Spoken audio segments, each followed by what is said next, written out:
Buenas tardes. La verdad es que no hace falta este cacharro. Bienvenido, muchas gracias por acompañarnos en la primera intervención de Santiago en su seminario o ciclo Arquitectura y Arte en la Modernidad. Este es un ciclo que tiene 5 sesiones, que empieza hoy con el origen de la modernidad en Europa, continuará el 12 de diciembre Arquitectura y Ciudad en la era industrial, continuará el 23 de enero Arquitectura y Arte, Crisis de la Figuración, continuará la modernidad el 20 de febrero y terminará el 20 de marzo con una conferencia sobre América, Europa. Tener aquí a Santiago pues es un lujo, ¿no? Tiene un currículum, me ha mandado un currículum bastante resumido, afortunadamente, porque si no estaría un buen rato aquí contándolo. Entonces, Santiago Varela, que muchos de ustedes ya le conocen, es doctor arquitecto, ha sido 33 años arquitecto de patrimonio en Alicante, académico de la Real Academia de San Carlos, académico del Partal, Premio Internacional CICOP, que es una organización dedicada al patrimonio, de 2015, Premio de Artículos de Arquitectura y Urbanismo del Colegio de Arquitectos de la Comunidad Valenciana, conjuntamente con el que les habla, en 1987, me parece que fue, en un artículo que se titulaba Requiem por las chimeneas de Alicante. Y es un artículo que escribimos Santiago y yo porque se estaba empezando a desarrollar el área del Altozano y entonces había unas cerámicas con unas chimeneas muy bonitas y nosotros queríamos defenderlas. Como en tantas otras ocasiones no nos hicieron ningún caso y las chimeneas las derribaron. Afortunadamente las de la fábrica de sacos aquí de Benalúa Sur sí que las han conservado.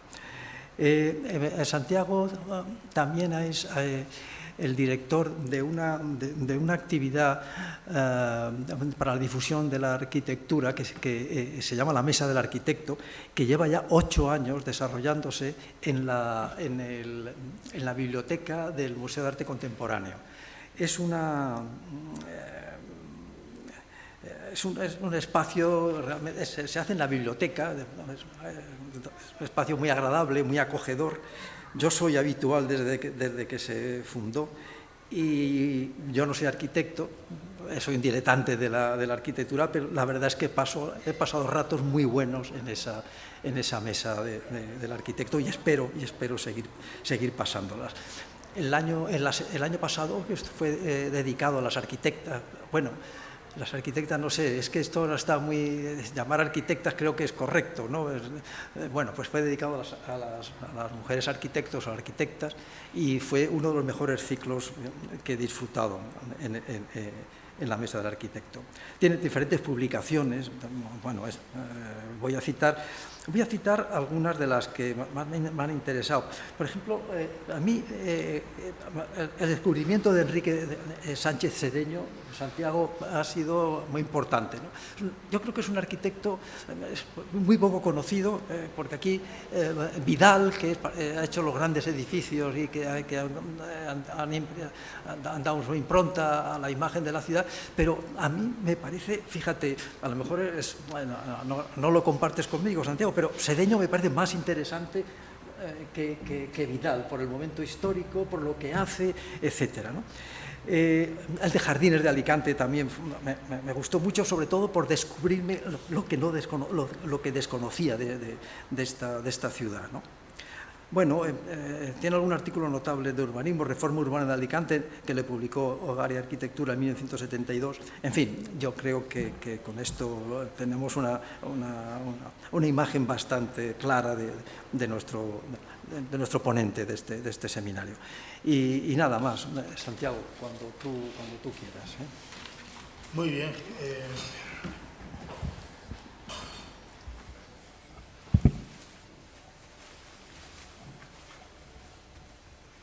¿Se escucha? Sí. Sí, porque me escucho yo, en diferido. Bien. Gracias, José Ramón, por la presentación. Yo pasé hace una semana, tuvimos en la sede de San Fernando una reunión sobre patrimonio construido, en el que estábamos tanto José Ramón como yo. Me pidieron 5 líneas de currículum y presenté exactamente 5 líneas. En el texto que habíamos publicado para información el domingo, 3 días antes, presenté 50 y me lo hicieron recortar. Hubo quien se excedió. Bien, gracias José Ramón, gracias a la Universidad de Alicante por aceptar este ciclo, gracias a ustedes por su presencia. Alguno de ustedes ya es conocido, al menos de mis charlas, de mis 2 ciclos anteriores. Y aparte de darles las gracias, también les comento que en principio tengo 2 horas continuadas de explicación.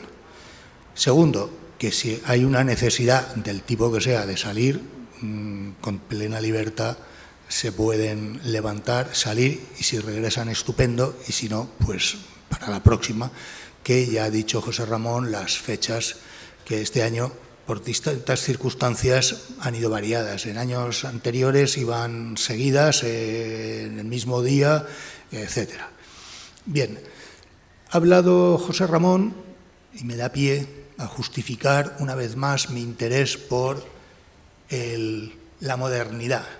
No el modernismo, que en realidad sí que esa publicación que he mencionado de hace 50 años era sobre el modernismo, cuando en la España que empezaba a salir de la pobreza material, intelectual y literaria de todo tipo, al menos en la Escuela de Arquitectura de Valencia,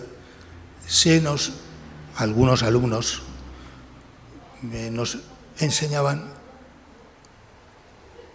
Bueno, si alguien quiere interrumpir, que interrumpa. No, lo que pasa es que se escucha la calle.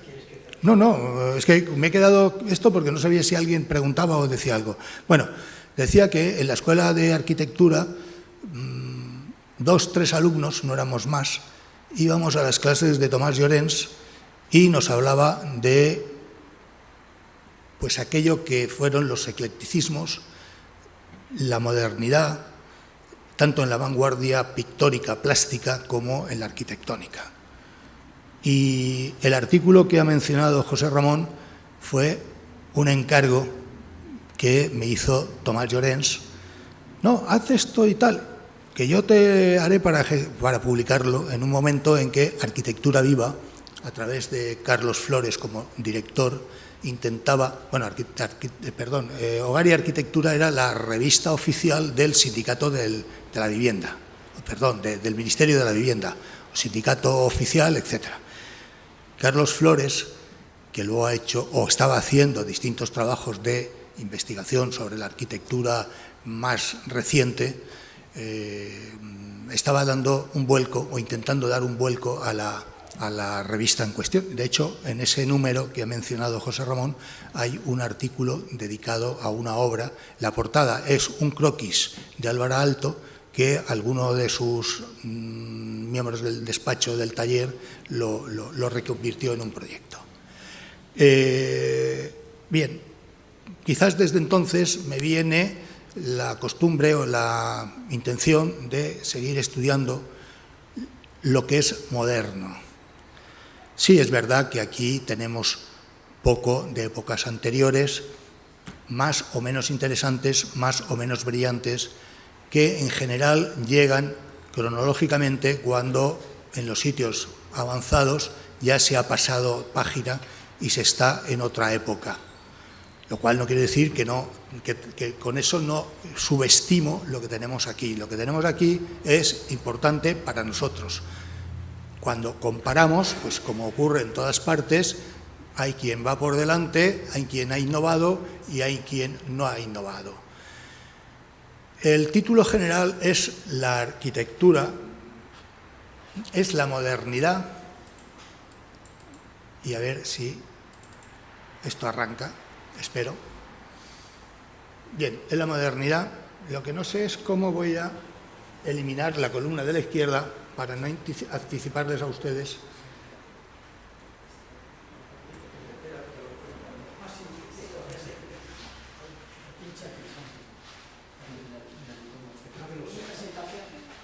¿En él?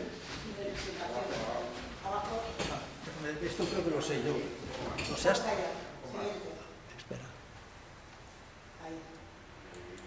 Oh, vale. Hombre, ¿lo has visto? Bien, qué bien. Bueno, el título genérico es Arquitectura y arte en la modernidad, centrándome fundamentalmente en la arquitectura y manifestando ya de un principio que ha habido, o he observado, o creo observar, o estoy convencido que ha habido distintos momentos de modernidad. No el más reciente, no el actual, no el del movimiento moderno, no el del modernismo que supuso una evolución, sino distintos instantes, que es de lo que voy a hablar hoy.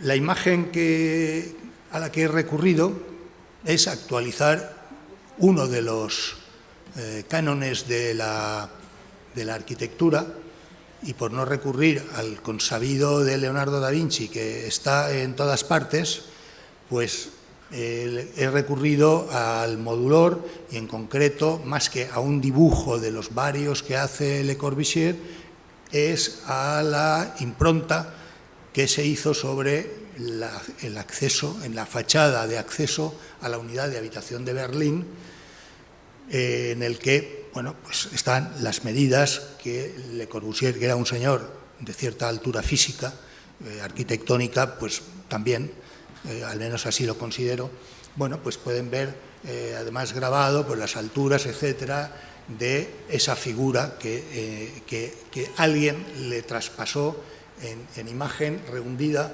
en el acceso, en la fachada. Bien, de todos modos, pues como alegorías, también he ido fotografiando en distintos sitios, pues las de la arquitectura, las de la belleza, etcétera. Esta es una alegoría del Renacimiento o del manierismo italiano que está en el Palacio Bargello de Florencia. El origen de la modernidad en Europa. Bueno, una aclaración. Las fotos que voy a presentar son mías, las he hecho yo. Y son de una calidad, las que son. No me considero fotógrafo, a veces es imposible sacar una buena foto. Alguna foto es robada, quiero decir, hecha cuando el guía se ha dado la vuelta, yo la he hecho, con lo cual puede salir movida o no salir, o salir oscura o salir en blanco. Notarán, he recurrido a las mías porque ahora les voy a hablar de lo que algún historiador o algún arquitecto considera que es arquitectura, y les voy a leer lo que tienen aquí. ¿Por qué? Porque a lo largo de estas 5 charlas voy a referirme a una serie de conceptos que no voy a estar detallando en cada momento, sino que ahora lo leo y cuando yo me refiera a tipología, pues estoy refiriéndome a lo que voy a leer aquí en resumen, o el espacio, etcétera. Yo considero, siguiendo quizás lo que aprendí mucho tiempo atrás de Bruno Cevi, que la arquitectura se caracteriza tanto por el exterior como por el interior. Y Cevi habla fundamentalmente de que el espacio interior es una de las características de la arquitectura. Con lo cual, yo les voy a enseñar no solo el exterior, mejor, mal o horriblemente fotografiado, y el interior, que sigue la misma pauta. Y si alguna vez he recurrido a alguna foto de alguna publicación, lo notarán enseguida que no soy yo el autor. Bien, tipología. Designa un conjunto de tipos resultantes de una clasificación.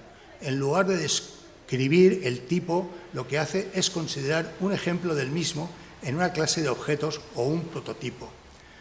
Nuno Portas, bueno, es verdad que allá por los años 70 no había nadie que escribiera de arquitectura que no hiciera semántica de la arquitectura. No sé ahora cómo estará el tema de candente. Bueno, teoría de las tipologías como estructuras genéricas, ¿ves? Primera falta genérica, después de leer varias veces, de 1974. Tipología, disciplina que se ocupa de la discursión, clasificación y fundamentación de los tipos. Se constituye en el conjunto de sus resultados y métodos como una materia importante para la arquitectura. Gregotti, El territorio de la arquitectura, 1972. Tipo. Podemos definir el tipo A como modelo de donde extraer copias o esquemas de comportamiento en cuanto resume los rasgos característicos de un grupo de fenómenos. B, conjunto de rasgos característicos cuya inserción en un fenómeno determinado nos permite su clasificación. De nuevo, Gregotti. Perdón, que me he saltado. Durante la Ilustración del siglo XVIII, el tipo era considerado un instrumento de la crítica arquitectónica. Se presta a funciones como soporte para oposiciones, también radicales, revueltas contra la casualidad inorgánica del tejido ciudadano tradicional, en favor de aquel caos organizado y racional de su estructura. Se introduce el orden en la variedad en la ciudad. Tafuri, otro italiano del momento. Modelo. Para Quatremer de Quincy, el modelo, entendido según la ejecución práctica del arte, es un objeto que tiene que repetirse tal cual es. Todo es preciso y dado en el modelo. Esto lo transcribe Rossi en La arquitectura. El modelo ofrece la característica de establecer relaciones finitas en un contexto fenómico específico. Si el modelo se presenta como puro instrumento proyectual o al menos como una cosa para la arquitectura, posee su propio carácter expresivo que lo capacita para conexiones directas con la materialidad proyectual, constriñe la utopía a la especificidad del campo disciplinar o entrar en la contienda de la historia, a convertirse en investigación e hipótesis de trabajo. Gregotti. Bueno, pues me ha desaparecido lo que les anticipaba, la definición que Bruno Sevi, en Saber ver la arquitectura, un librito que venía publicado, como casi todos los de los años 60-70, traducido en Argentina y editado en Argentina. Ahora existe, de hace años, la edición X editada, publicada en España.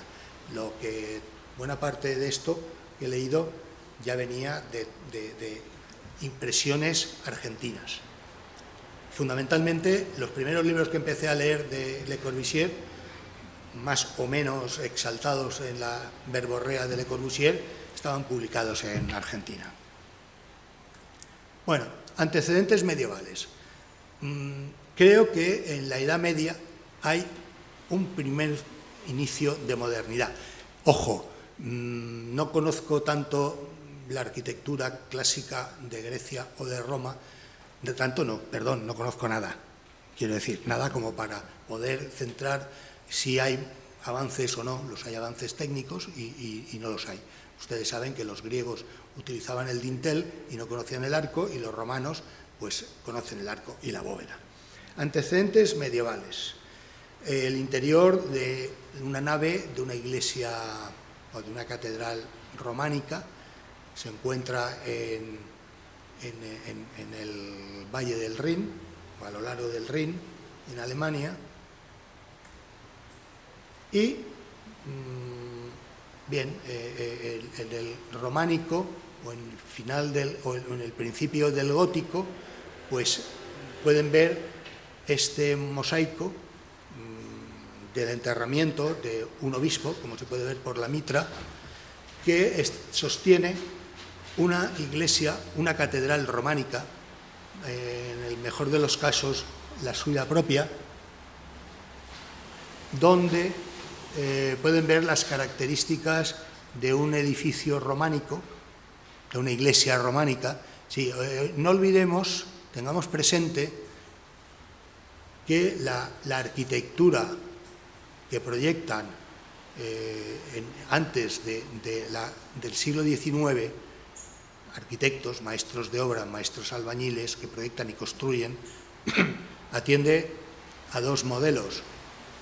El palacio, entendiendo no solo por palacio no solo el que habita el soberano de un reino, sino el edificio singular y el templo. El templo desde el Partenón o antes hasta la actualidad. Bien, aquí tenemos un obispo que está sosteniendo, o mejor dicho, como cuando el jefe de Estado hace una ofrenda floral, evidentemente la corona no la lleva el jefe de Estado, la llevan dos currantes, que es el que la lleva. Aquí son dos currantes los que sostienen la maqueta del edificio, en el que vemos una iglesia, una catedral románica de aspecto muy compacto, pese a la distribución de templo de nave única con capillas laterales, etcétera, etcétera, pero muy cerrada al exterior y demás. A la derecha, la foto la hice yo donde fuere, en el interior de una iglesia, se ve oscuro, y lo que vemos al fondo, o intentamos ver, que no sé desde ahí la distancia, es la puerta de una ciudad, la muralla que rodea una ciudad. Lamento que no se vea mucho mejor. Tampoco he ido encontrando esas imágenes en los libros que consulto. Si ustedes tienen alguna sugerencia y me la comentan, lo intentaré buscar para rectificar. Bien, seguimos con las iglesias, las catedrales románicas. Esta es... Bueno, yo el año pasado, en el curso anterior, intenté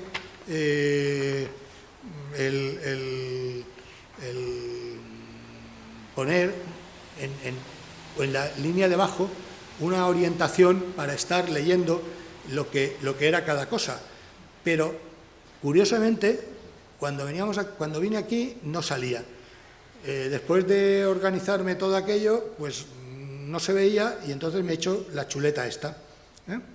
Esto es el exterior de una catedral románica alemana que se llama Speyer, la catedral, el lugar, la ciudad.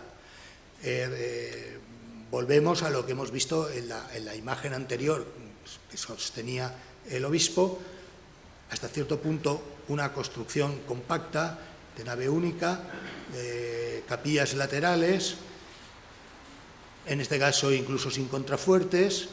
El interior que han visto en la imagen primera era de bóveda continua, reforzado, bóveda de cañón, reforzado con arcos de medio punto, que es lo que se estructura en el románico. ¿Esto está reconstruido?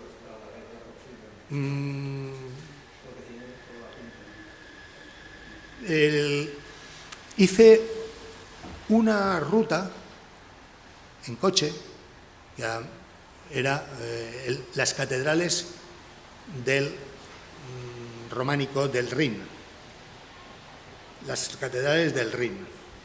Y en otro viaje, por mi cuenta y riesgo, hice las catedrales de la isla de Francia.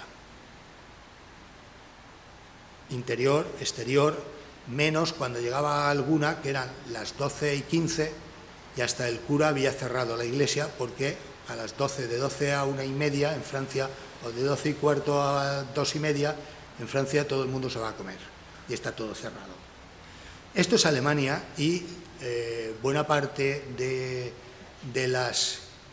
Bueno, conocemos que independientemente de los méritos contraídos por cada cual en los distintos momentos previos a la Segunda Guerra Mundial y a la propia Guerra Mundial, los aliados discutieron mucho qué arrasaban, si lo arrasaban todo o más que todo, lo cual, con justificaciones las que sean.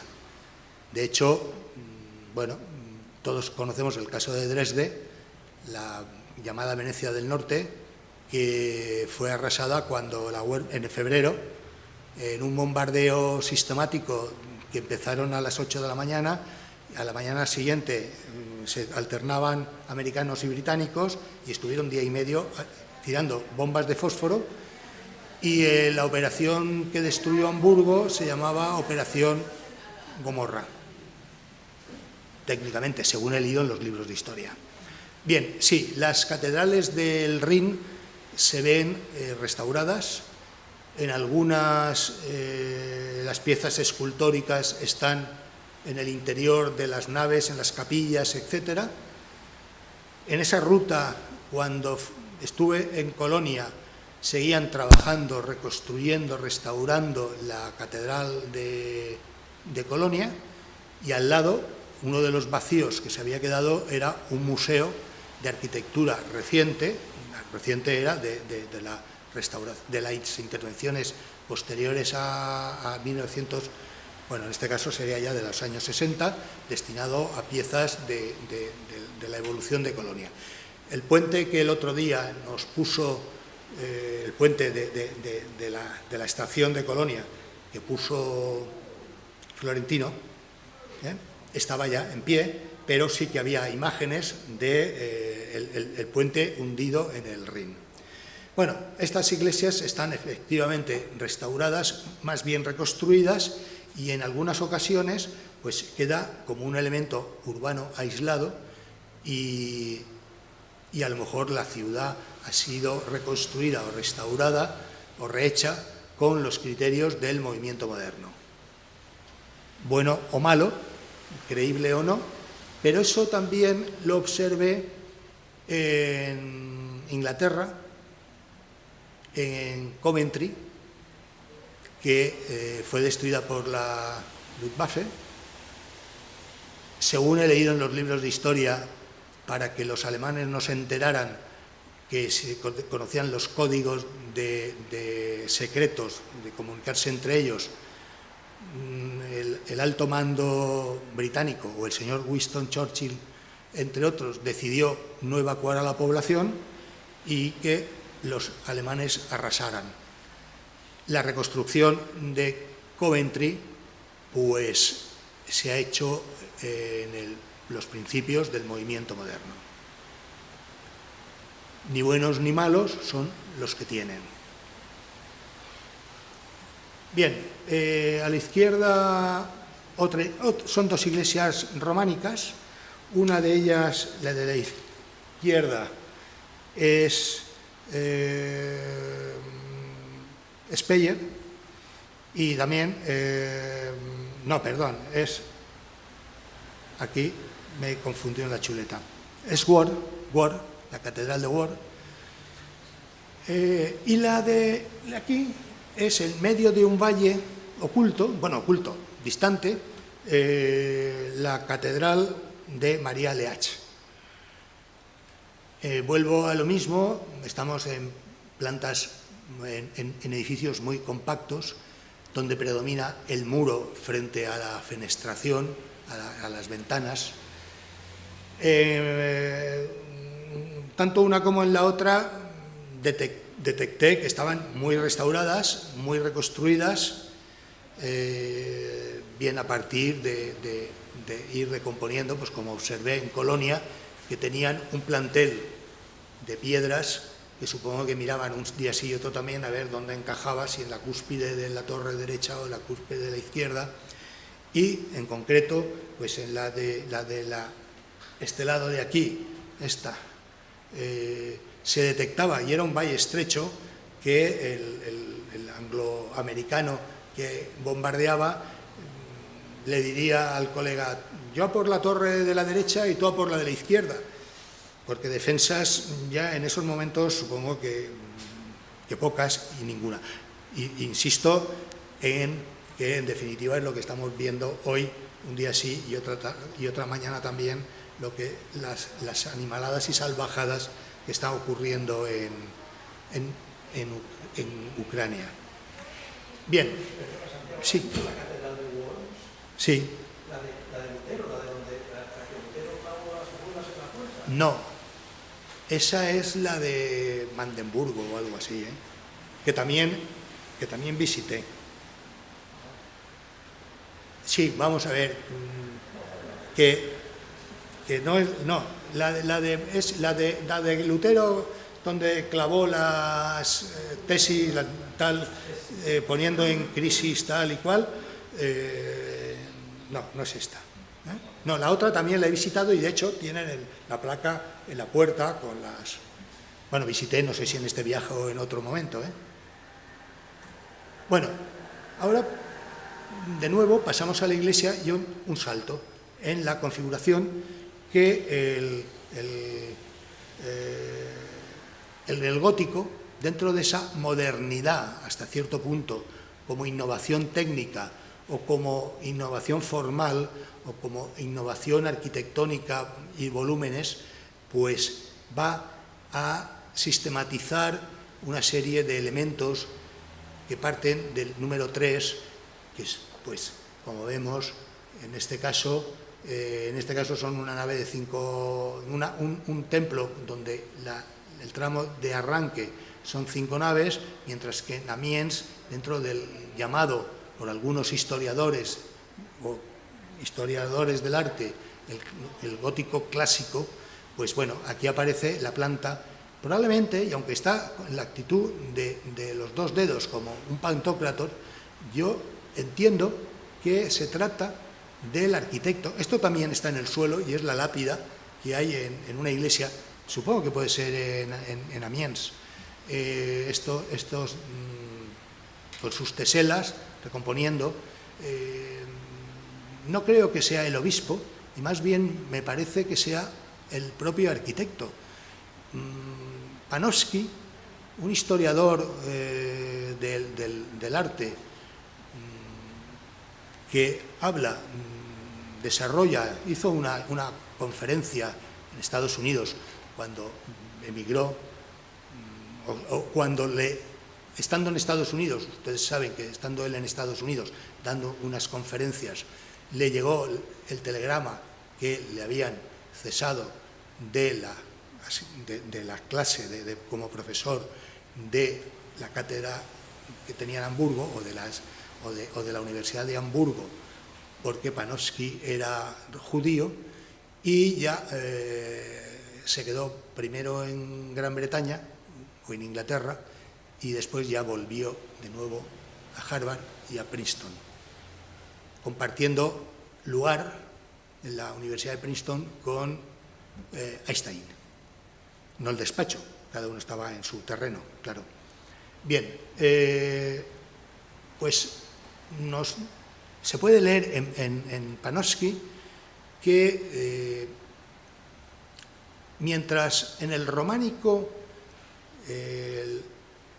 es la orden benedictina quien desarrolla fundamentalmente las grandes abadías con iglesias románicas, en el gótico, que él llama clásico, en esto también sé que hay discrepancias de denominación entre historiadores del arte, esa es la partición de siempre. El arte griego lo llaman arcaico, clásico y helenístico, y hay historiadores del arte que rebufan ante esa clasificación o esas categorías. Bueno, Panofsky nos habla que el gótico, que él llama clásico, está entre 1130, 1140 y 1370. Claro, en Alicante no les puedo sacar Santa María, por muy apreciada, la iglesia de Santa María, por muy apreciada que sea, porque no tenemos en Alicante más que esa iglesia y en la provincia poco más que en Villena una o dos y en Biar, etc. Bueno, en Amiens, que está en ese periodo, pues no solo es la distribución tripartita que se da en la nave, en el tramo de arranque, en el transepto, con 3 naves, que se repite la misma disposición, y luego, pues en este caso, un deambulatorio o girola en la parte interior hasta llegar al presbiterio, y el coro que los franceses sitúan siempre en este tramo, mientras que, como ustedes saben, las catedrales españolas, el coro, aunque sean catedrales góticas, por ejemplo, la de Toledo, la Catedral Primada, el coro se encuentra en el tramo anterior. De todos modos, en realidad, en España, el espacio de la iglesia está ocupado por el clero, y parece que el feligrés, no digo que estorbe, que tampoco lo sé, no, pero ustedes saben que en una catedral española el coro ocupa este tramo. Aquí está la vía sacra, perfectamente delimitada con barreras materiales, y se llega a la parte se pasa el crucero, se llega al transepto, perdón, al coro, al presbiterio, mucho más corto que este, incluso en una catedral enorme como es la Primera de Toledo, y en definitiva el feligrés se queda por aquí. De hecho, pues en la iglesia de San Nicolás, que se hizo con vocación de que fuera una catedral en un momento determinado, pues el coro estaba aquí, a los pies de la nave, y se desmontó en una intervención de los años de 1940. Bueno, nos dice, volviendo a Panofsky, que las iglesias, las grandes intervenciones románicas están en los monasterios benedictinos. Las grandes catedrales góticas son urbanas y están hechas por maestros de obra o arquitectos que ya tenían nombre reconocido, que se movían, viajaban, leían, intercambiaban opiniones y conocimientos. Y estaban enterrados incluso en iglesias. Insisto en que surge aquí la duda, pese a estos signos religiosos o este báculo que hay aquí, pero aquí hay un guerrero, este debe ser el párroco que tiene, o el obispo que tiene la mitra en la mano, y este debe ser el arquitecto que proyectó esta planta gótica con su girola y sus 3 naves también al fondo, repitiendo las 5 de la nave principal. Bien, ¿qué novedades, aparte de esto que vengo hablando, introduce el gótico frente al románico?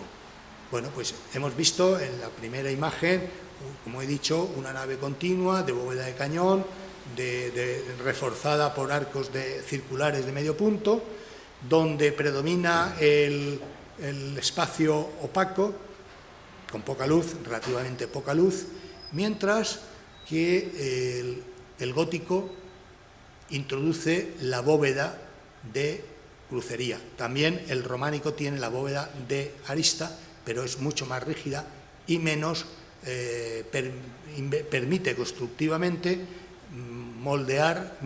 La bóveda de crucería permite moldear las capillas, los espacios.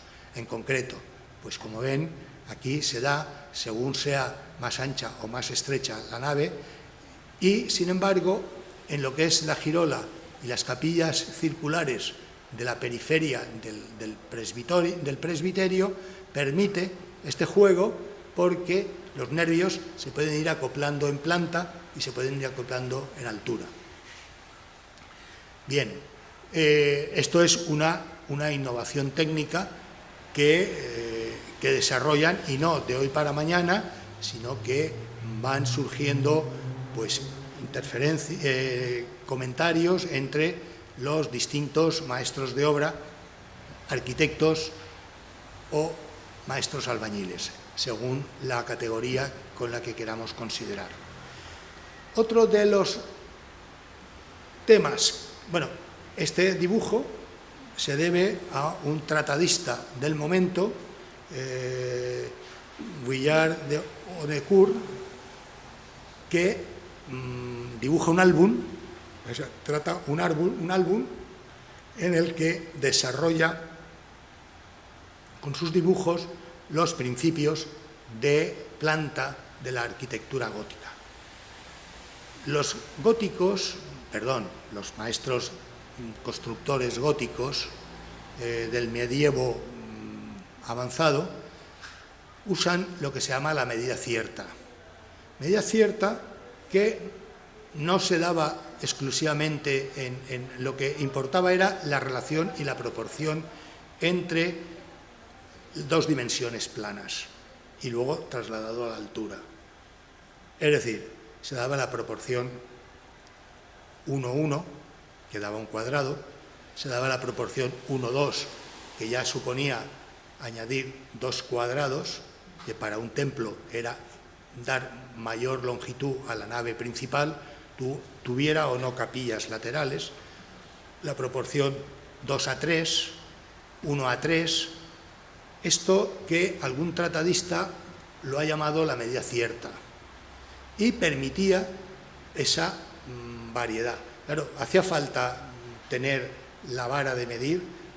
No, podían medir a pasos las proporciones, medirlas a pasos, porque en definitiva les daba igual 20 varas que 20 pasos. Todo depende de la altura del que midiera o del ancho que midiera. Bien, esa medida cierta se empieza a apreciar aquí, porque, como ven, pues las capillas o las naves laterales, que más bien son naves, porque hay puertas, es la mitad de la nave principal, y a su vez pues nos repite la misma disposición trinitaria en los componentes de esta planta, con la presencia de contrafuertes que seguramente en el alzado ya serían los arbotantes, que tienen ustedes aquí un esquema de arbotantes. ¿Qué se pretendía con los arbotantes? Pues al mismo tiempo que se aligeraba los muros tan opacos como hemos visto en las iglesias románicas, pues perforarlos, aligerar de peso, meter las vidrieras, que todos hemos sabido, hemos leído, que eran la lectura en vidrio y en alzado de la Biblia o de los textos sagrados, para un público que no sabía leer o que además la producción de libros no llegaba al pueblo, y había que reforzar, porque otro de los objetivos del gótico era incrementar la altura. De ahí que una forma de contrarrestar la presión de estos muros y de las bóvedas que se alzan en el interior, que arrancan de aquí, pues era los contrafuertes con los arbotantes. Al mismo tiempo, el cargar con los pináculos permitía reforzar el componente vertical de estos contrafuertes. Luego, esa medida cierta también se aplica en, por ejemplo, pues los pináculos.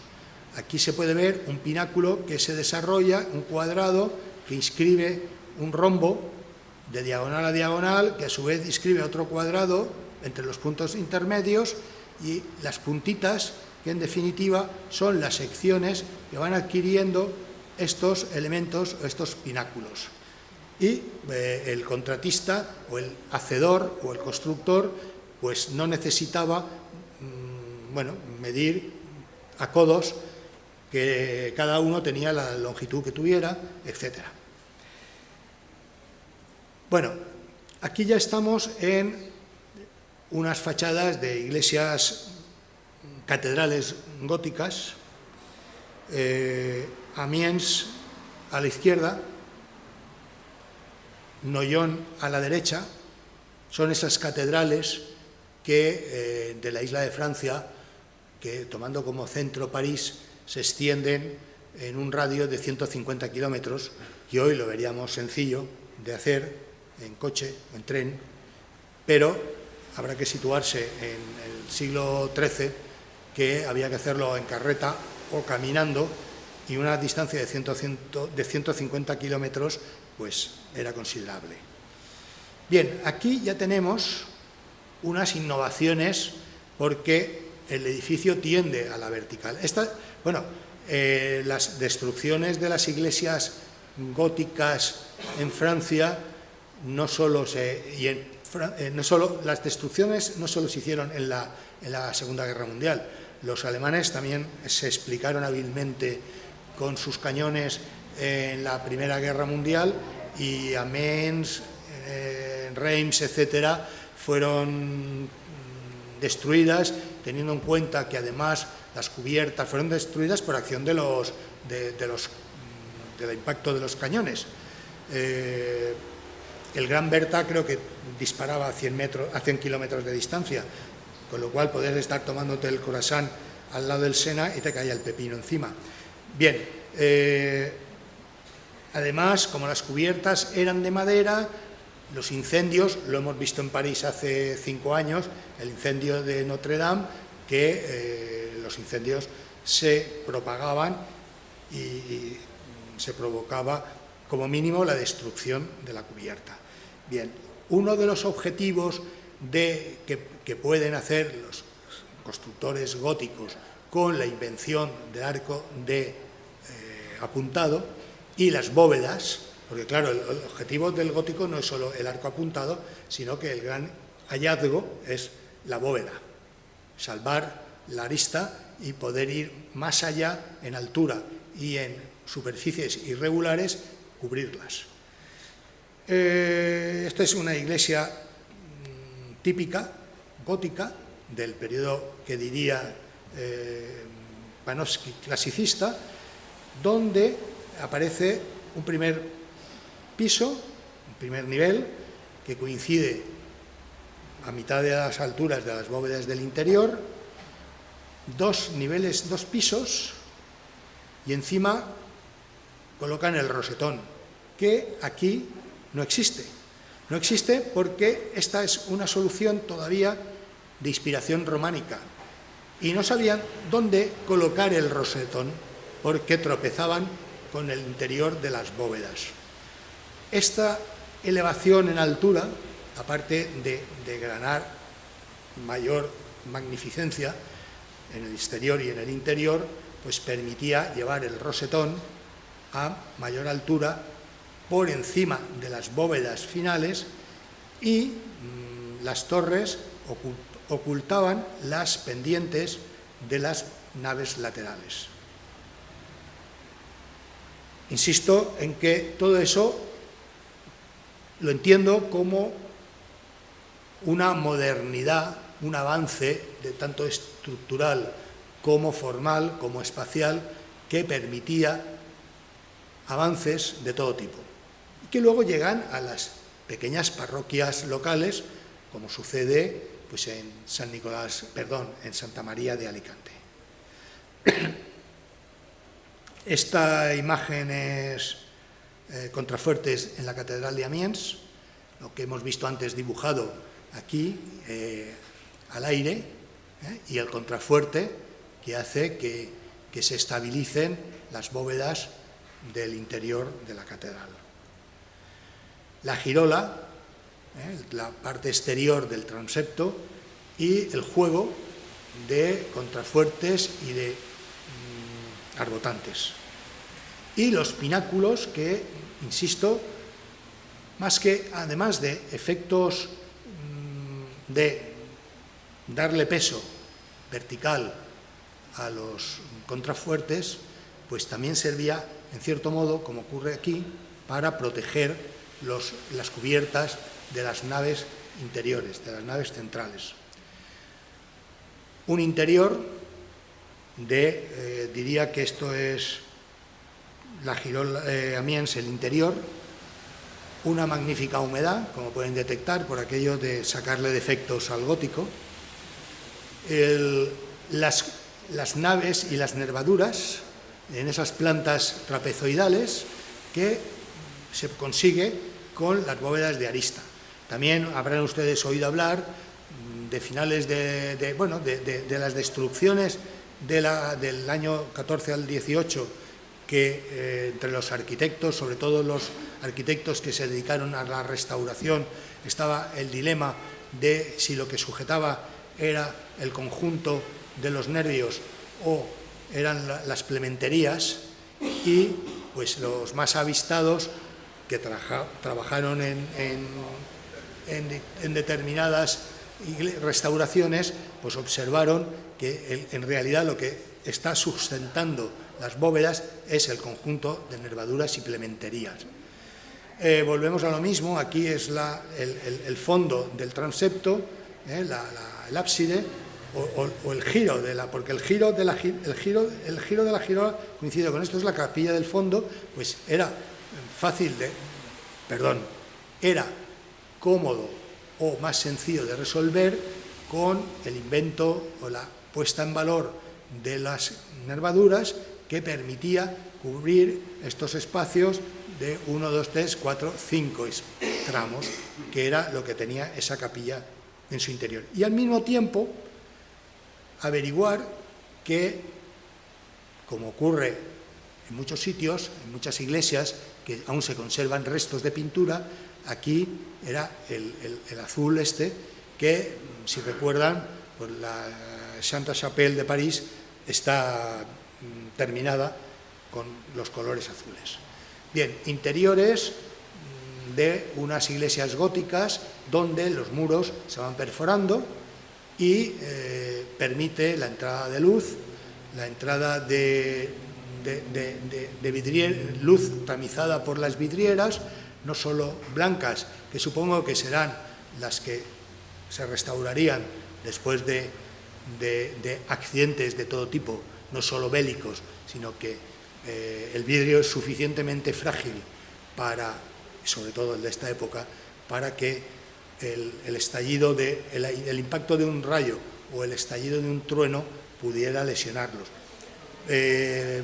Atentados aparte, bombas.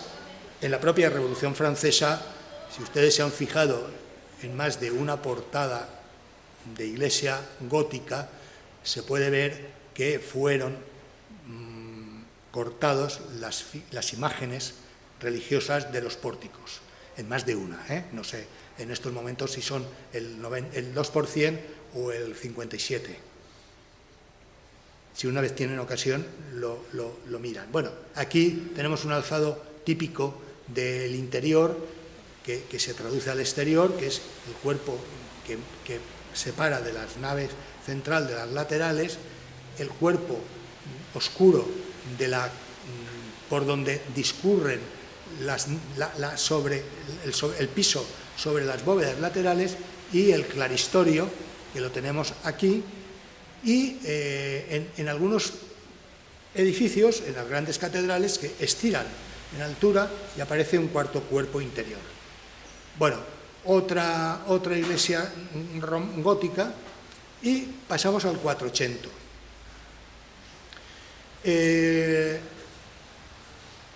Si el 400 les enseño, bueno, aparte de Dante, Petrarca y Quatremés pues algún otro literato, poeta, etcétera, les presento a dos de los autores del inicio del 400. Por un lado, Brunelleschi, en una escultura que está fuera del Duomo y en un tondo que se encuentra dentro de la catedral de Santa Maria di Fiore en Florencia. Y Ghiberti en la puerta del paraíso del Batisterio, en la puerta de bronce, que es enorme, y en uno de los pañitos se retrató Ghiberti. Si en el gótico hemos visto que el arquitecto maestro de obra, el llega a tener un cierto reconocimiento social y era ilustrado hasta donde podía llegar en el 400, pues en Ghiberti por un lado y Brunelleschi por otro, están aquí, lo que significa tener un reconocimiento y dejarse y que alguien le haga el retrato o él mismo hacerse el retrato y ponerse ni más ni menos en la puerta del baptisterio. Esto es hasta cierto punto novedoso cuando, en definitiva, hasta mediados del siglo XVIII, el artista dedicado a literatura, pintura, música o arquitectura, en definitiva, en general era un vasallo del soberano, y cuando me refiero al soberano, no solo al rey de un estado importante, sino a los distintos estados pequeños que hubo en Europa, fundamentalmente Italia o Alemania.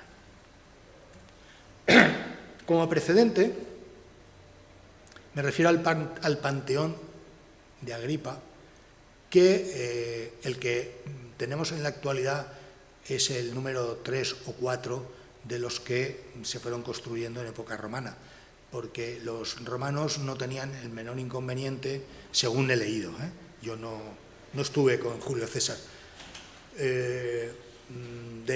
si lo tenían que tirar, lo reconstruían de nuevo y eso lo llamaban restauración. Bien, ¿qué tenemos en el Panteón? Bueno, pues tenemos en principio una bóveda enorme con un óculo libre, abierto, por el que entra luz y agua, y en un muro que se sustenta sobre muros macizos. Lo que a mí me interesa, y bueno, y el interior, estas son fotos que están viradas en azul porque seguramente cuando la diapositiva que yo hice la colaría mal, la fijaría mal y aunque están en cajitas, la virarían y se ha ido virando en azul. No es que tuviera yo el capricho de darle color azul a esto. Bueno, el interior del Panteón, que después de ser un templo pagano, pues se convirtió en época ya cristiana en un templo de práctica religión cristiana católica. Lo que me interesa es resaltar la cúpula del Panteón con estos casetones y con el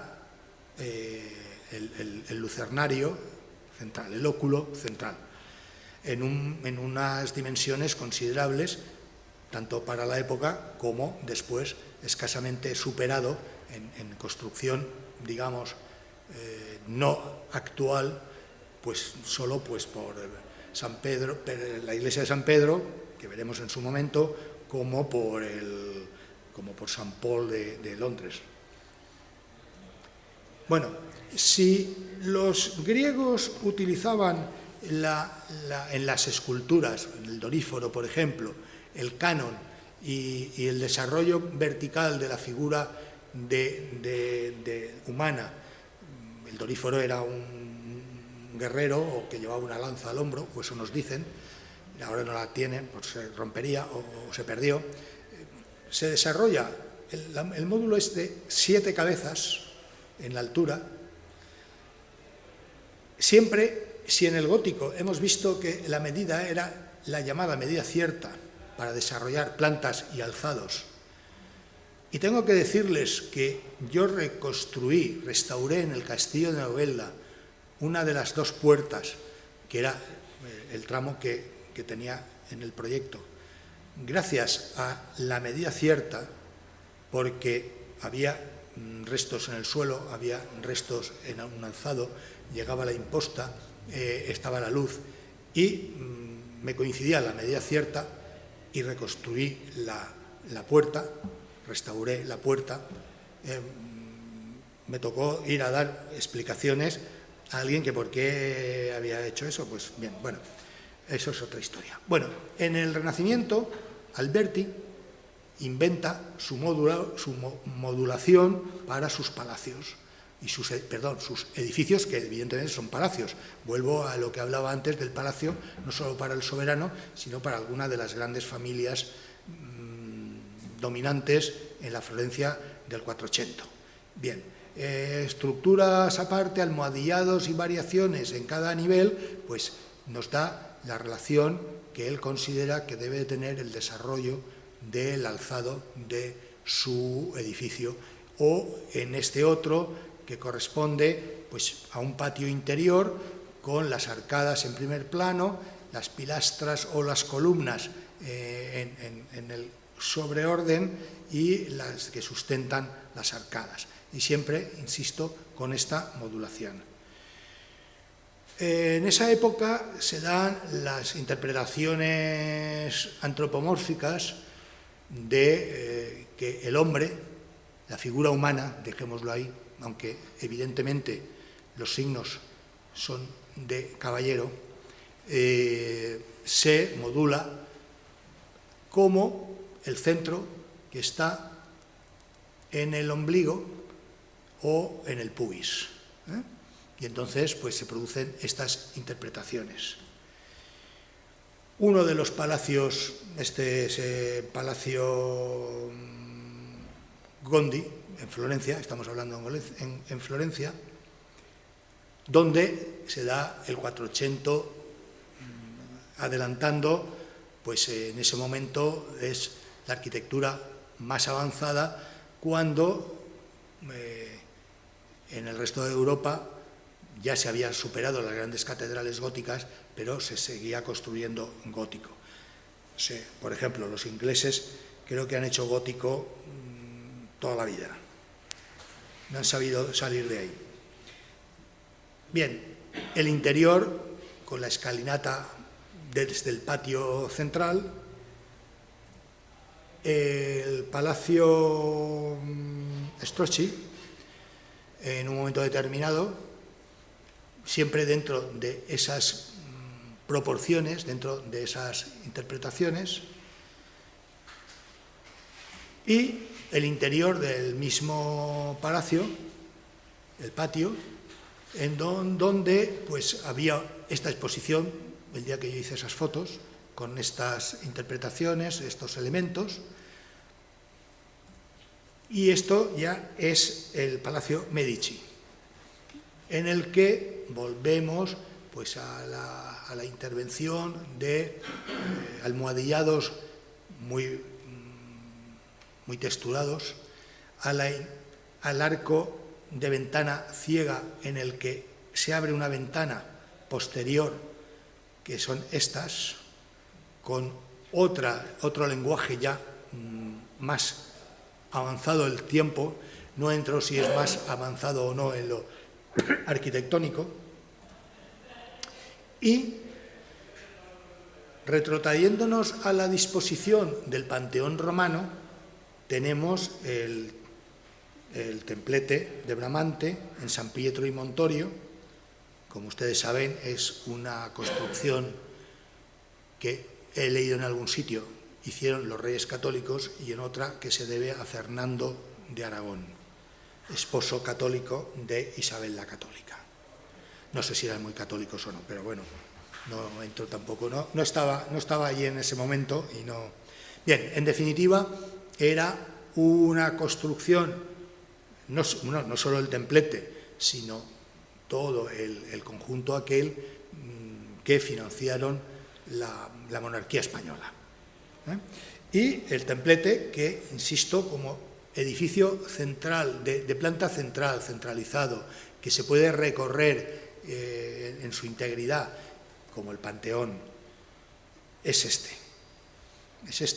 y el interior, pues este otro, perdón, y aquí la cúpula no tiene el óculo, pero está inspirada, Bramante se inspira, como luego veremos con Brunelleschi, luego creo que viene ahora a continuación, si no me ha desaparecido, en la intervención de del Panteón romano. Los arquitectos del Quinquecento o del Renacimiento en general en Italia tienen con todo al alcance próximo el Panteón de Roma y les sirve de modelo. Bien, ahora llegamos otra vez. Esto era Roma, lo tenían en el mismo terreno y Brunelleschi le hacen el encargo a una iglesia gótica, que es esta, le hacen el encargo de una cúpula. Una cúpula que él resuelve de esta manera, que apuntala, que es sabido que la bóveda, en realidad, la sección tiene dos hojas, esta, que es la exterior, y una interior, que supongo que alguna vez, si han tenido ocasión, han podido trepar malamente hasta llegar al cuerpo este, donde puso el remate de la cúpula. Pero es que sabemos que aquí Brunelleschi sí que puso el modelo del Panteón, dejando el óculo abierto, y le obligaron a colocar el cupulín, que es un cupulón. Cuando estamos aquí, vemos que el cupulín es el cupulón. No es como aquí en San Nicolás, que es un tamaño más discreto, si han tenido alguna vez ocasión de subir por las cubiertas y a la parte superior de la cúpula de San Nicolás. Bueno, este es otro avance, otro signo de modernidad, como siempre, o como muchas veces ocurre, mirando ejemplos, soluciones o actuaciones importantes o que consideraban importantes del pasado. No solo Bramante, porque lo hace en el Trastevere y tiene el Panteón allí al alcance de la mano, sino porque se viajaba y de Florencia a Roma, pues en unas jornadas de desplazamiento se podía ver. Y porque además empiezan a aparecer también los tratados, lo mismo que en la Edad Media estaban los de los medievales para construir o indicar cómo poder proporcionar. Aquí también están los tratados de arquitectura, empezando por Filarete, porque además en 1414 se descubre en la biblioteca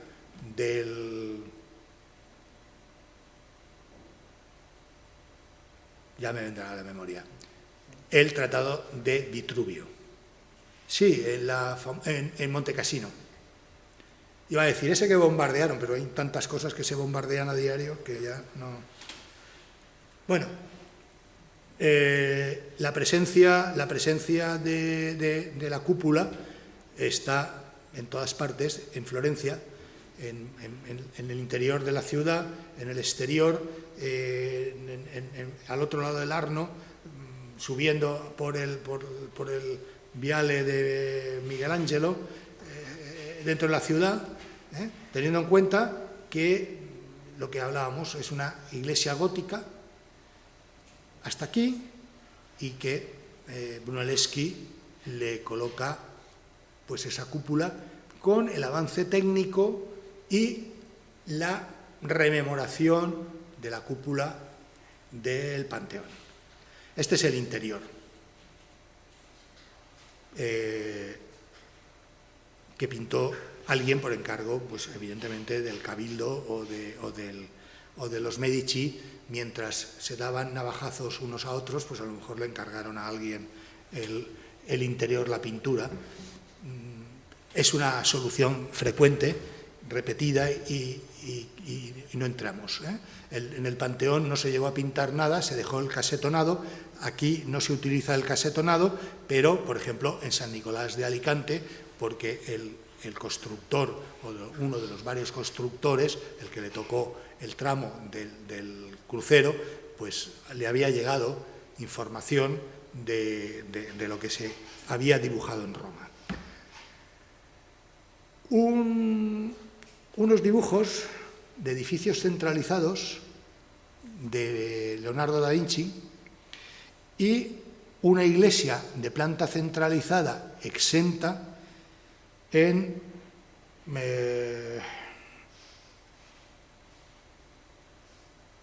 Todi, en la Consolazione, bien, fíjense la similitud de estos dibujos de Da Vinci con esta iglesia de planta centralizada, con una solución, observen, muy similar a la que hay en San Nicolás de Alicante para sostener el tambor y la cúpula, a diferencia que en San Nicolás de Alicante no se hizo el tambor y la bóveda descarga directamente sobre los 4 arcos torales del crucero. Volvemos a lo mismo, hay un óculo que se oculta o se protege, o ya, dado que Brunelleschi no había conseguido dejar su iglesia sin el cupulín, pues aquí ya directamente se construye y se evitarían malos entendimientos entre el arquitecto y el promotor. El vaso de agua. El vaso de agua es cuando me bebo un sorbito de agua y... Gracias, José. No, prefiero directamente. Bueno.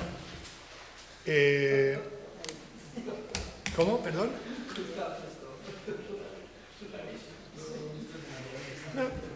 Esto del vaso de agua, y lo digo así porque así cambio de terna,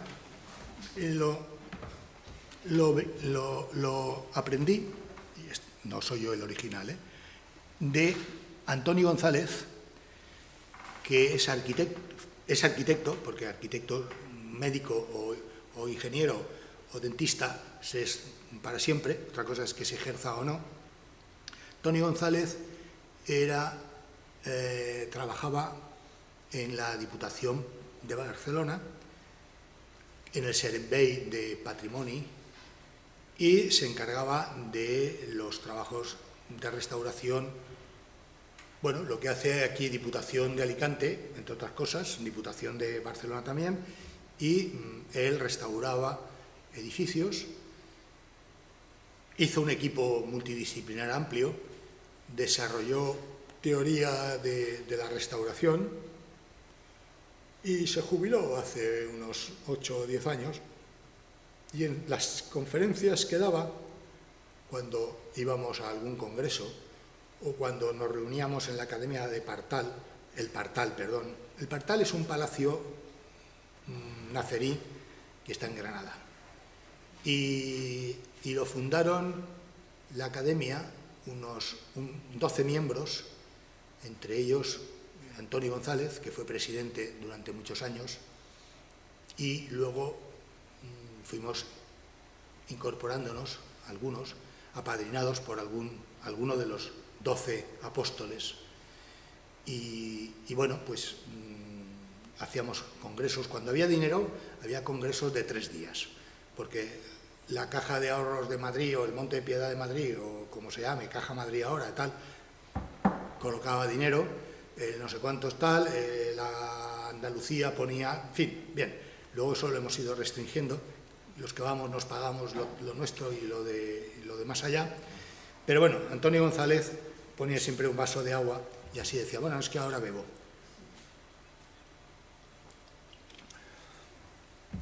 Bien, la ciudad ideal, por tocar no solo arquitectura, sino la planificación urbana.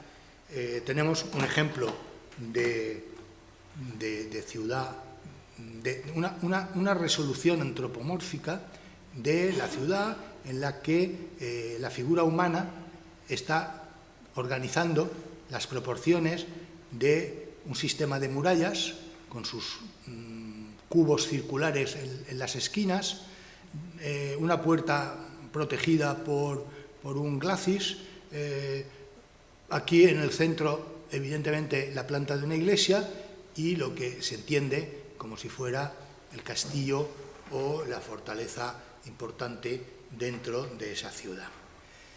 Las proporciones de los, bueno, ya esta que es tan conocida y que yo me he atrevido a sustituir, lo siento por Da Vinci, a mí Da Vinci me entusiasma mucho, aunque reconozco que la exposición que hicieron en Madrid, en el Prado, sobre arte italiano, que venía varias pinturas de Da Vinci, no la Gioconda, pero por ejemplo la Dama del Armiño, le detecté al hombro de la dama una cierta caída de hombro, que luego comenté con un pintor de aquí, el tema sobre el hombro que se iba o que era tal, bueno, y no lo digo por la simetría, porque la Dama del Armiño no está de frente. Lo comenté con Javier Soler, no, perdón, Javier Soler ya ha fallecido, bueno, ahora me saldrá, perdonen porque cada día, no sé ustedes, pero la memoria a mí, a veces no me acuerdo ni el teléfono mío, y lo cual ya es, bueno, y Javier Lorenzo.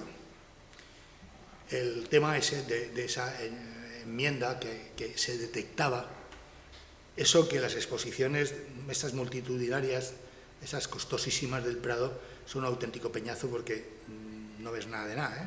Es decir, que es ya casi hay que renunciar a verlas porque hay tanto, me parece muy bien que haya tanto público, pero claro, al final no vemos nada. Bueno, y la ciudad de Sforcinda, de un tratado de Filarete, la ciudad ideal de Sforcinda, donde el sistema de murallas, el sistema de fosos, la muralla poligonal, las orientaciones, porque claro, todo eso va acompañado de los tratados en la que se dice cuál es la posición ideal, el lugar ideal, según los vientos, dónde abrir o no abrir puertas, dónde los vientos son favorables, los del norte, los del sur, los del poniente, etcétera, etcétera, y el centro urbano y la confluencia de calles hacia ese centro.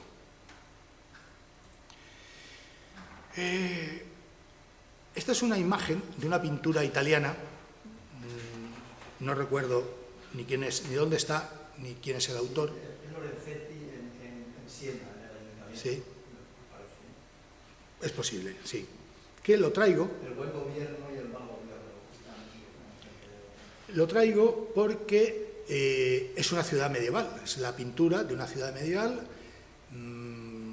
que, como está diciendo José Ramón, pues pintó lo que había.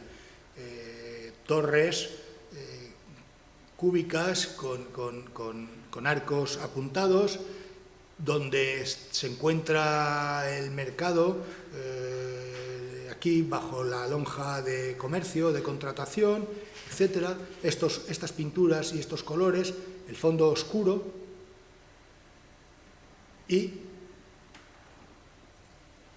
ya el invento de la perspectiva al que llegan los tratadistas italianos para aplicarlo en pintura o en la ciudad, empezamos a detectarlo aquí, frente a unas construcciones evidentemente medievales, con sus tornapuntas, sus apoyos para los voladizos, pues existe, sin terminar, primero, una perspectiva central, de fuga central, que es el gran invento que hacen los cuatrocentistas y a lo largo del Quinquecento,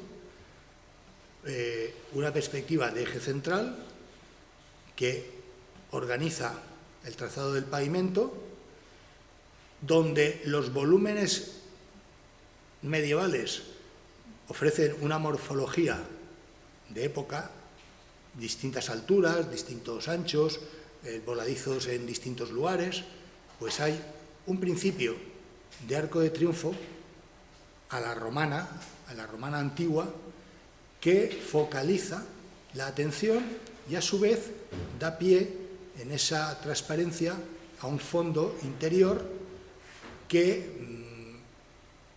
agudiza esa sensación de profundidad. Una representación de una ciudad ideal donde las anteriores construcciones laterales góticas ya están resueltas, como esos palacios florentinos que hemos visto hace un momento, a un edificio centralizado, de planta centralizada, como veíamos en el templete de Bramante, el lenguaje clásico heredado de los romanos. Los italianos tenían a los romanos al lado y, si me apuran, a los griegos un poco más abajo en Nápoles, para ver cómo tenían la morfología de los romanos. En cualquier caso, parece que les interesaba más lo que tenían próximo en Roma o en el norte de Italia que lo que hicieron o dejaron los griegos. Esta es una ciudad, es una imagen de ciudad ideal que no sé que es una ciudad ideal, con ese efecto de perspectiva que va hacia el centro, que se encuentra por esta zona. Bajo, pues sí, ya se ha introducido algo mayor diversidad, porque seguimos encontrando elementos romanos. No es este el Coliseo de Roma o cualquier teatro romano o anfiteatro. No es este un arco de triunfo de los varios que hay en Roma y en todo el mundo romano. No es esto un batisterio que podría estar tomado en concreto del de Florencia, y la perspectiva que se agudiza con los edificios laterales, evidentemente cuatrocentistas o quinquecentas, y las columnas que contribuyen a generar unos espacios laterales, y aquí centrarlo con este elemento octogonal y la fuente, y volvemos a la profundidad de esa perspectiva central. En el medievo no hay perspectiva, hay escorzo, que era forzar las líneas, pero nunca en el sentido de fuga que va hacia estos puntos de aquí, como podremos ver con la prolongación de estas cornisas, etc. Y la solución que se le da al pavimento. Bueno, otra interpretación, más de lo mismo, donde en cualquier caso el autor sí que conserva estructuras medievales, más o menos, y la perspectiva, que tiene tanta importancia en las artes pictóricas, el arte pictórico, y en la perspectiva de los enfoques urbanos, como hemos visto. Como siempre, con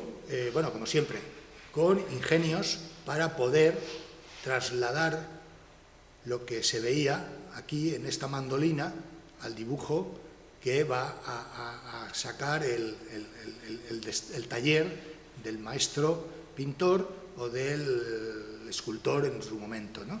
Aquí la entrada de luz por aquí lo que proyecta es sobre este plano, este papel o este lienzo, para que con las cuerdas que tiene aquí este hombre y con la presencia de esta cuerda de aquí, pues representar este elemento que luego terminará pintando. Esto, como pueden ver, es de Alberto, un grabado en madera, sobre madera, la tabla es de madera, de Alberto Durero, pues ahí está la fecha, 1500 no sé cuánto.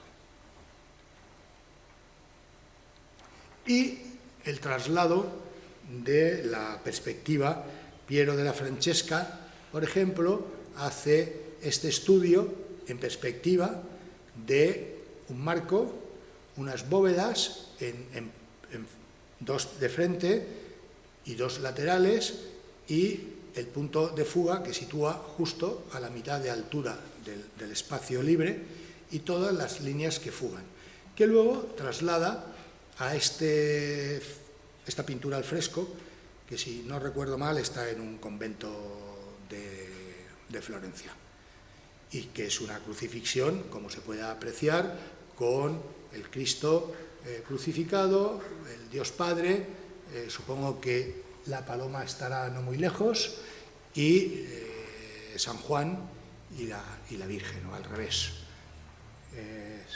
La Virgen aquí y San Juan. Y los oferentes, los que costearon el cuadro, que están presentes, y no está el propio Piero de la Francesca, sino que están los oferentes. En un orden, además, en un marco absolutamente clasicista. Esto, como se puede ver aquí con la representación del esqueleto, es un enterramiento. Esta composición es esta misma trasladada a este lienzo, que adquiere profundidad por la acusada inclinación de las líneas que fugan, y aquí sí que ha reproducido los casetones que habíamos visto en el Panteón romano. Esto también es de la Francesca, esta composición de Jesucristo en la columna, donde el cuadro lo reparte en 2 mitades, una enmarcada por las columnas, donde sitúa una escena con las líneas de fuga que vienen en este sentido hacia acá, y aquí pues estos señores que están, estos diletantes, por decirlo de alguna manera. No solo en pintura o en arquitectura se da la fuga, en este bajo relieve de una puerta resuelta la carpintería en madera, pero los plafones son de bronce, pues se vuelve a lo mismo, a utilizar la fuga a la figura de una arquitectura de planta centralizada y circular, que se da en esos momentos y no se había producido antes, aunque esté siempre la referencia al Panteón. Bueno, distintas pinturas, esto hace referencia a un papa, en concreto, pues si lo encuentro por aquí de esta chulera, el Papa Sixto IV, del pintor era Melozzo da Forlì, y volvemos pues a la utilización, a la introducción de las arquitecturas dentro de la pintura, donde hay un par de escenas o 3 de escenas de unos personajes, pero la incorporación de la arquitectura para dar un fingimiento de profundidad, que era una de las aspiraciones a las que no habían llegado los maestros pintores medievales, y que con el hallazgo o la teorización de la perspectiva, siempre perspectiva central, no hay perspectiva oblicua, como pueden ver, y no he omitido poner, no, es que no hay perspectiva oblicua, es decir, no hay 2 puntos de fuga en esta época. Lo mismo, la entrada de embajadores, creo que se llama esto, entrega de llaves de Perugino, pero volvemos a lo mismo, la profundidad que se alcanza, los personajes están en un primer plano, están sentados, y la aparición de un elemento de planta centralizada, exento, etcétera, porque la muralla va por detrás. La repetición de lo mismo. Jesucristo entrega las llaves a San Pedro, y bueno, pues la simetría vertical, con un grupo y otro similar en número de personas a un lado y a otro, un segundo plano con un grupo y otro, y arquitecturas, dando profundidad y reproduciendo o pintando arquitecturas clásicas. Otra adoración, vemos a lo mismo, utilización de arquitecturas, perspectiva central hacia un punto porque estará a esta altura. Sí que esta anunciación tiene las columnas que le dan una intimidad a la Virgen, pero que lo que quiero resaltar es la utilización del recurso de la perspectiva, recurso que significa que en un plano se da profundidad y sensación óptica de profundidad. Una anunciación de Fray Angélico, que además, pues como se puede ver, al margen de la calidad de mi fotografía, está puesta en el museo en Florencia, en ese sitio estratégico que acentúa la perspectiva. No solo, en este caso es real por la utilización de los elementos de arquitectura, escalones, puertas, etcétera, sino porque está puesta al final de este eje, o como remate cuando asciendes por ese eje. Bien, también la utilización de la perspectiva en las últimas cenas es una imagen pictórica utilizada en cierto momento en los refectorios de los conventos, de los monasterios, y bien, aquí el pintor pues nos mete al colegio apostólico de frente, al que hizo que se hiciera la historia como estaba previsto aquí al otro lado, pero en definitiva volvemos con la arquitectura a darle profundidad a algo que, si nos olvidamos de los laterales, de la perspectiva como engaño óptico, sería prácticamente plana, porque además nos pone el punto del plano del horizonte sobre el mantel, que no vemos prácticamente lo que hay sobre la mesa. Pero eso que está ahí se acentúa cuando nos retiramos en el refectorio y vemos que está a su vez acentuado no solo por el tratamiento pictórico, sino por fondo de la estancia de lo que fue el refectorio. En el colegio de dominicos de Orihuela, el refectorio tiene una Santa Cena como fondo del refectorio. Bien, aquí sí se acentúa un poquito más y se ha subido el plano de fuga, pero bueno, estamos en lo mismo, ¿no? Hay además un huerto con frutales, etcétera. Bien, la sensación es la misma, y cuando entramos, lo que vemos al fondo es la perspectiva, esta, que se acentúa porque está al fondo del refectorio como evidencia, no solo porque esté el cartelito en la puerta, antiguo refectorio de los 2, 3, 4 conventos que hay conventos en el centro, en la ciudad de Florencia, sino porque aquí está el púlpito donde, como sabemos, las comidas, alguien leía desde ahí los textos. Un jardín con la misma arquitectura que se acentúa, y la arquitectura ya no es la pintura solo, sino que la propia escenografía arquitectónica enfatiza la utilización de la arquitectura, utilizando además lenguajes del momento. Y aquí,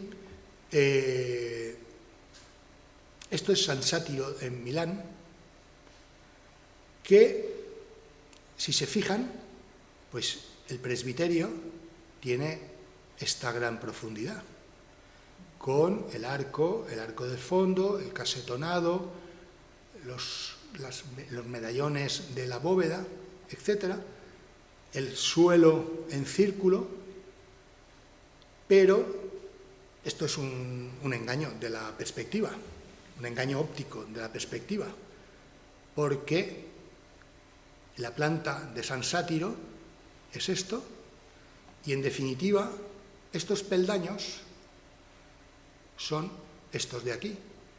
La cúpula es esta, que es la que arranca aquí. Luego esas pechinas o medallones, esas pechinas están aquí. Y las simétricas aquí, que no se ve. Esta sí es una foto de revista. Y yo creo que trasladé aquí la mía, que estaba absolutamente a oscuras, y porque estaba hecha una de las que hice desde el fondo para ver el efecto. Pero bueno, lo pueden apreciar como esta profundidad es absolutamente ficticia. El altar, la mesa del ara, el ara del altar está dentro de este plano, que sería más allá de este plano, que sería este otro, ¿no? Y entonces, con el efecto de perspectiva, se da esa ficción de profundidad. Si llegamos a la escala urbana, y estoy terminando, creo, pues bueno, una vista aérea, esta también, evidentemente, no la he hecho yo. ¿Qué hace la gran masa, la cúpula de Miguel Ángel, que ahora veremos desde el interior, es esta? Miguel Ángel, como los maestros de obra góticos, también trabajaba con error, prueba-error, ¿eh? Bien, la fachada de Maderno que se antepone, porque Miguel Ángel no termina de resolver, ni lo empieza Vignola, lo continúa Miguel Ángel, interviene también Rafael, Maderno hace esta impresionante portada y Bernini resuelve la fachada, la plaza. ¿Y qué hace? Pues justo la perspectiva inversa. Lo que estábamos viendo antes de líneas de fuga hacia el centro, Bernini lo que hace es invertirla hacia el contrario. ¿Para qué? Pues para que la visión genere que las líneas estas que son oblicuas hacia el observador que está por aquí, le acerque la masa de la portada del Vaticano. Luego resuelve la columnata dentro de ser un paseo, etcétera, y como también conocemos y sabemos, pues la calle esta que arranca de aquí estaba ocupada por manzanas de viviendas, con lo cual cuando se accedía por un lateral o por otro, pues es cuando el peregrino o el observador contemplaba desde abajo, porque claro, además la columnata tiene unas dimensiones considerables. Ya estamos en el barroco, por eso Bernini utiliza esta perspectiva, no la del Renacimiento, sino está trabajando ya el barroco, y Bernini, pues puestos a trabajar, no trabajaba por nada de días. Entonces, con esta había que ir por los accesos, y bien, ustedes saben que en la época de Mussolini se derribó todo esto para que la perspectiva fuera más larga, con lo cual este efecto plástico de juego de volúmenes y de perspectivas inversas, pues se destruyó con la destrucción de estas viviendas, que por otro lado serían más o menos notables. Supongo que no tendría mayor relevancia, pero bueno, ustedes también saben que parte de los foros los excavaron a toda marcha porque había que pasar la avenida de no sé quién, hasta morir en el Coliseo. Se están planteando eliminar la vía de reconciliación y reproducir otra vez, volver a la situación anterior a la intervención de Mussolini. Vamos, esto de... Sí, bueno, el quita y pon, pero bueno, que bien, sí. Bueno, me parece muy correcto, ¿no? Bueno, me parece muy correcto, ya se la paguen los italianos, tengo que decir que en Rusia, yo estuve allá por el año 90, ya estaba el señor Putin por allí, y una serie de iglesias que se habían destruido en la Revolución Soviética, estaban reconstruyéndose a todo lujo. El dorado era de oro auténtico, nada de tonterías, y se estaba tal. Es decir, que la trayectoria del señor Putin, aparte de haber hecho prácticas en el KGB y en la extinta RDA, pues ya apuntaba maneras. La Catedral de Salvador, que está al lado del Kremlin, se la habían cepillado en el 18, ¿no? Sí, estaban recién terminados. Algún templo estaba recién terminado y no mejoraba lo anterior. Bueno, la plaza que ustedes habrán visitado, conocen en mil historias, y entramos en el interior de la iglesia, la cúpula de Miguel Ángel. Ya ni se planteó el óculo abierto, me refiero al óculo abierto, por el que entra agua, como entra en el Panteón, el Panteón de los antiguos romanos, y ya le puso el óculo, porque para qué iba a discutir con el Papa. Ya debió tener bastante bronca cuando el Papa llegó y le dijo que tardaba mucho en pintar la Sistina, y le dijo que bueno, que él seguía allí con lo suyo. Se ve que apretaba Miguel Ángel, claro, el Papa también, pero supongo, no sé, ya sabemos, si tenemos que trasladar a la actualidad con los reformados, las liquidaciones, las tramitaciones, y luego lo que menos importa es el resultado de la obra, porque te dan 3 días y medio, o sea, firmar el día y es el acta de replanteo, y 3 días después el fin de obra, con lo cual, ¿qué se puede esperar? Y ya creo que con esto termino, y tenemos ya, pues, una escultura de Miguel Ángel, una Pietà en concreto, está en el Palacio Sforza de Milán, el gran castillo, y por el juego, ilusión visual, trampantojo, etcétera, etcétera, la Bernini, no solamente el éxtasis de Santa Teresa con el ángel, el movimiento que tiene la pieza en sí, sino que además pues lo acentúa con la entrada de luz que viene por la parte superior del cuarto de cúpula que remata el altar, y lo refuerza con los rayos solares. Bueno, estamos ya en el barroco. Estamos en el barroco, pero estamos en 1600. En Alicante, el siglo XVII, se está haciendo en estilo manierista la concatedral de San Nicolás. Bueno, entonces no era concatedral, era iglesia, ¿no? Parroquia. Pero bueno, quiero decir que cuando unos van por delante, otros aún no han llegado. Con esto no es un demérito para la iglesia de San Nicolás, ni mucho menos. Me refiero a que esos intentos de ir avanzando en lo formal, en la materialización de propuestas nuevas, pues se dan en unos lugares y llegan un poco después a otros lugares, ¿no? Por eso he dicho antes que la impresión de lo que he visto en Inglaterra y lo que he visto en los libros es que los ingleses no soltaron el gótico, pese a la calidad del gótico inglés, ¿no?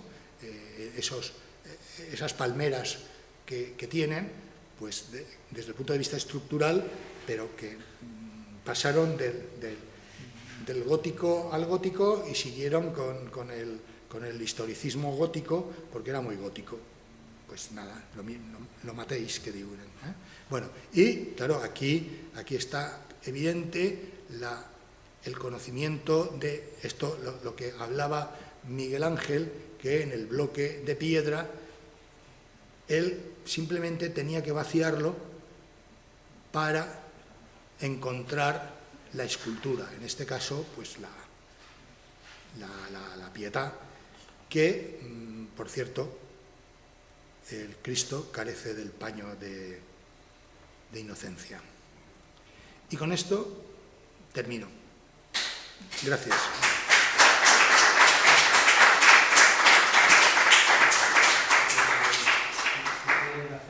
Si quieren alguna pregunta, o comentar, no preguntar. Sino... más bien un comentario. Sí, sí, me parece bien, Miguel. Realmente me gusta comparar el Panteón con Santa María de Fiore, con Santa Sofía también, pero bueno, lo dejamos porque no ha salido. Bueno, primero decirte que nos conocemos desde hace muchísimo tiempo y has demostrado toda tu cultura y toda tu saber hacer en la conferencia.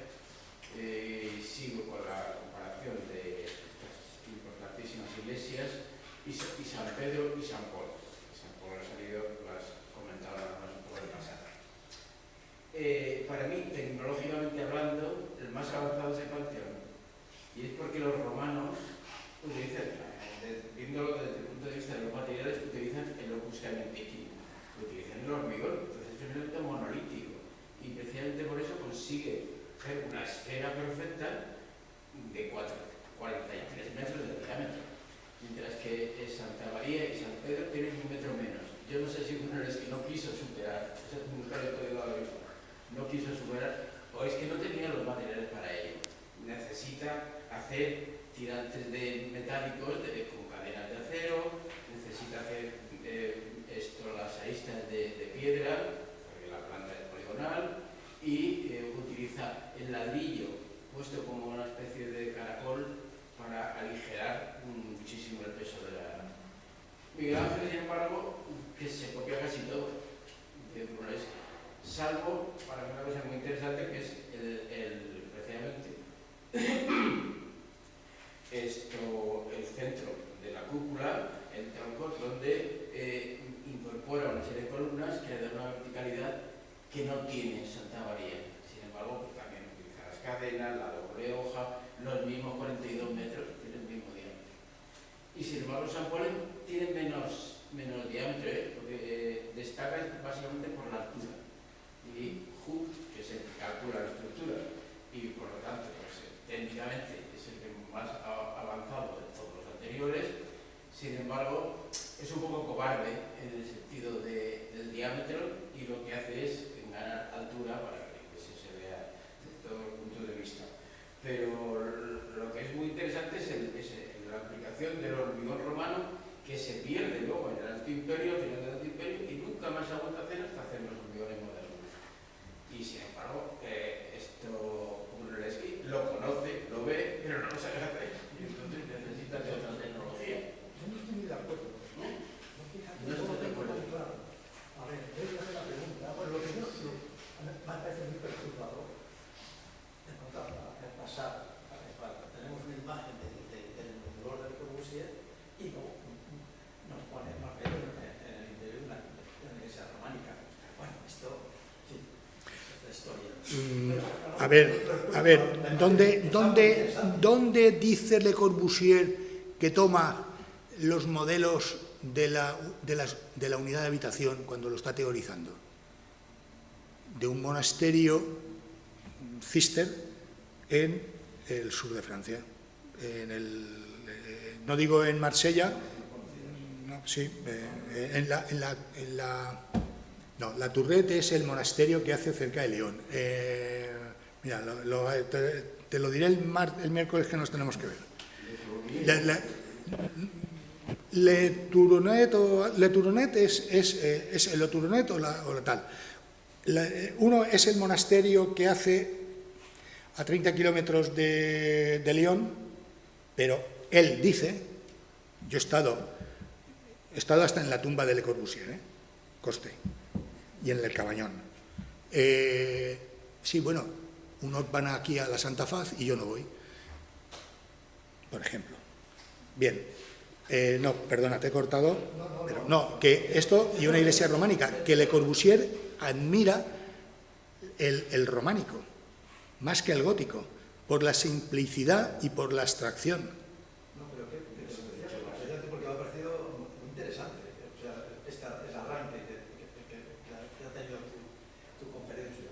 Pero volviendo a las cúpulas, a ver, a mí sin embargo la cúpula de Brunelleschi me parece técnicamente, a ver, no es una cuestión de, naturalmente no vamos a hablar de una cuestión de récords,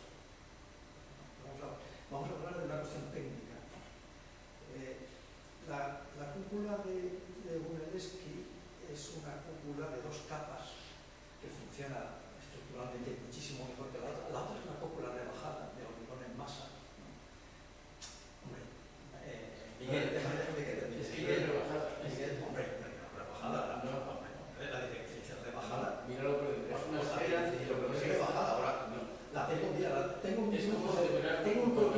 algo maravilloso, que es un arquitecto que hace unos croquis maravillosos, delante de la ventana de mi cuarto.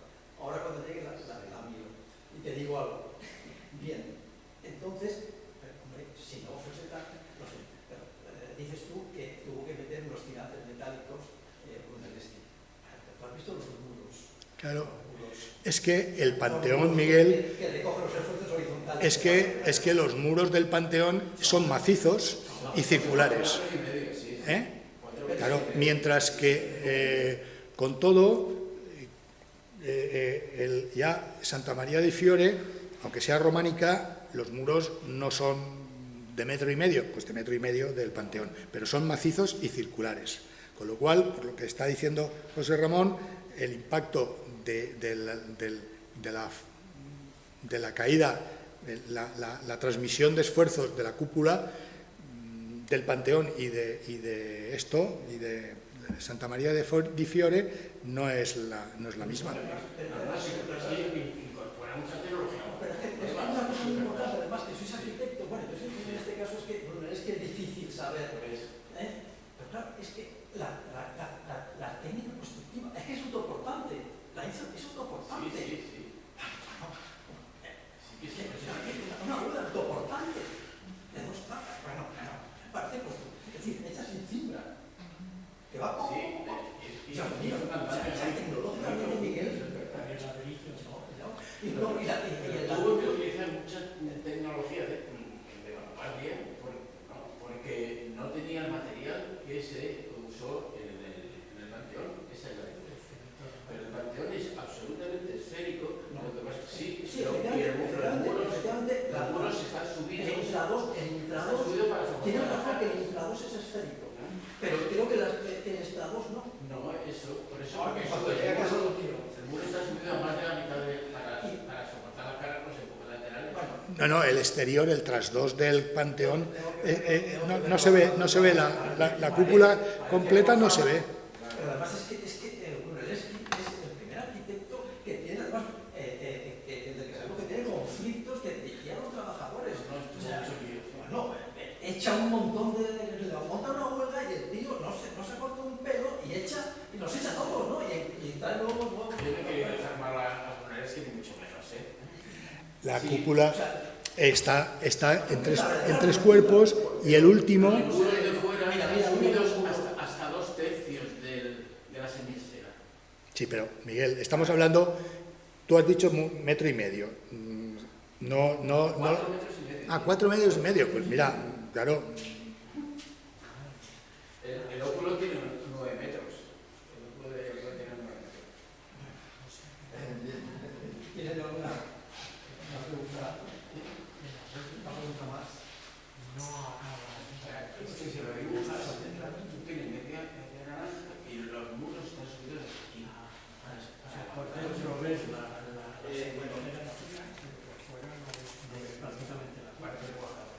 Quería decirles también que otra oficina del compañero de coordinación tenemos que estar en algún sitio porque tenemos que repartirnos. Me ha dicho que me disculpas. Bueno, muchas gracias.